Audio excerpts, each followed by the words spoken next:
So let's talk about the pomegranate. It's this incredible fruit with a history that goes back for ages, loaded with health benefits, and here's the surprising part. It's actually way easier to grow in your own backyard than you probably think.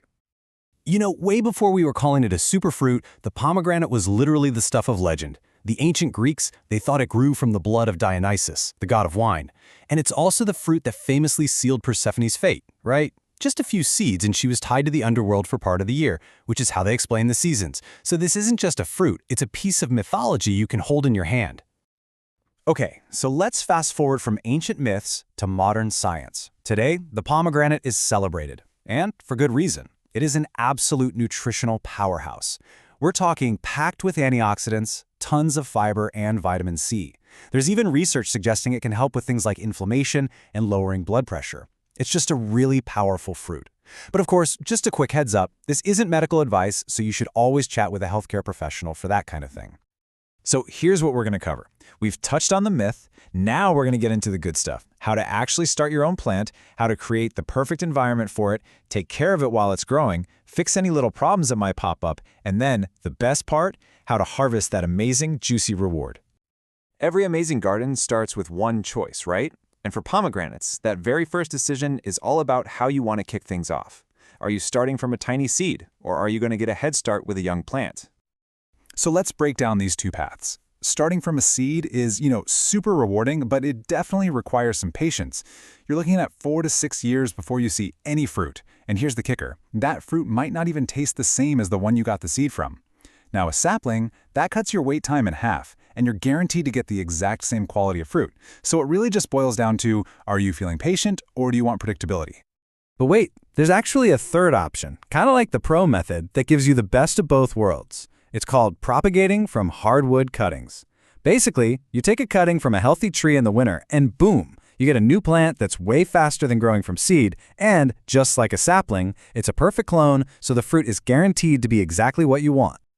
So, what kind of pomegranate do you want to grow? Well, the wonderful is that classic, big, deep red one you always see at the grocery store. If you live somewhere a bit colder, the Salavatsky is a really tough, cold hardy option. Short on space, the Nana is a dwarf variety, and it's absolutely perfect for pots. Or, if you're not a fan of that tart kick, Utah Sweet has these lighter-colored seeds with a really delicate, sweet flavor. All right, you picked out your plant. Awesome. Now, let's build it the perfect home. And I gotta say, this next part, getting the location right, is probably the single most important thing you'll do for a successful harvest. The number one, absolute non-negotiable, sun. So much sun. Your pomegranate needs, at a bare minimum, 6 to 8 hours of direct sunlight every single day. They are true sun worshippers, and if they don't get enough, you just won't get fruit. Simple as that. Pomegranates are also total heat seekers.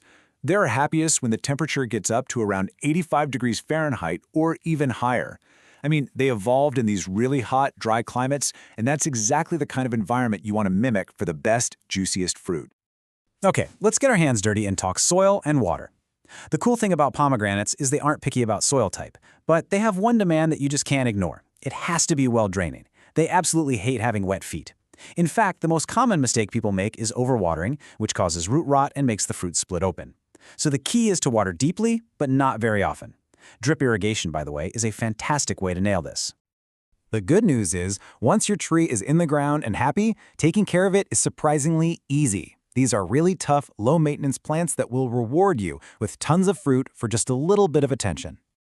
Now, when it comes to feeding your tree, remember this: less is more.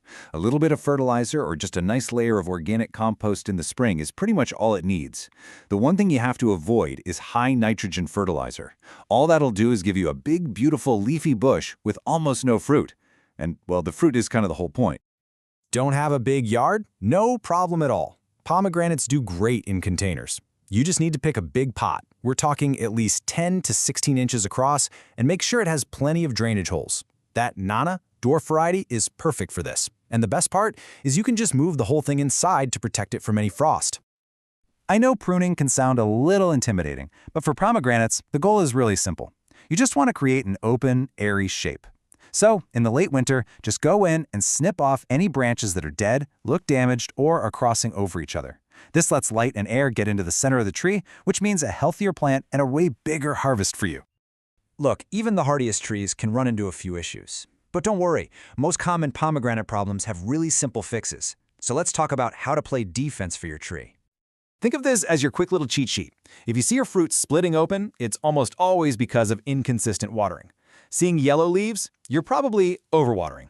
For little pests like aphids, a simple organic spray of neem oil and soapy water does the trick. And if you're getting flowers but no fruit, first thing to check is your sunlight. Also, while they can pollinate themselves, planting a second tree nearby can seriously boost your yield. And now, the moment we've all been waiting for, the harvest. After all that love and care, how do you know when it's the perfect time to pick those beautiful fruits? Okay, so ripeness is about way more than just color. You want to look for the skin to get deeper in color, but also lose its glossy shine. It'll look more matte.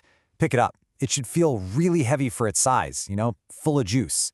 Also, check out the shape. A ripe pomegranate isn't a perfect circle. It gets a little bit angular as the seeds swell up inside. And for the final test, give it a little tap. You're listening for a faint metallic sound. You've picked your gorgeous fruit. Now how do you get those little jewels out without staining everything you own? The secret is the water bowl method. It's a total game changer.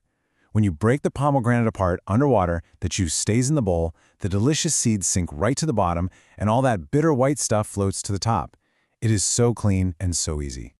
So how do you make your harvest last? Well, you can keep the whole pomegranates on your counter for a week or two, no problem. But if you put them in the fridge, they can last for an amazing 2 months.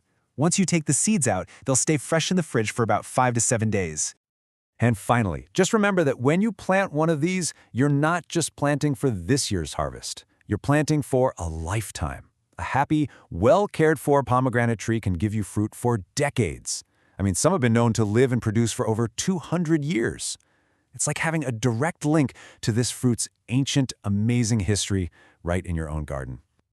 So there you have it, the whole journey, from a mythical symbol to a sweet harvest you can grow yourself. You've got the entire playbook. The only real question left is, what's going to be growing in your garden?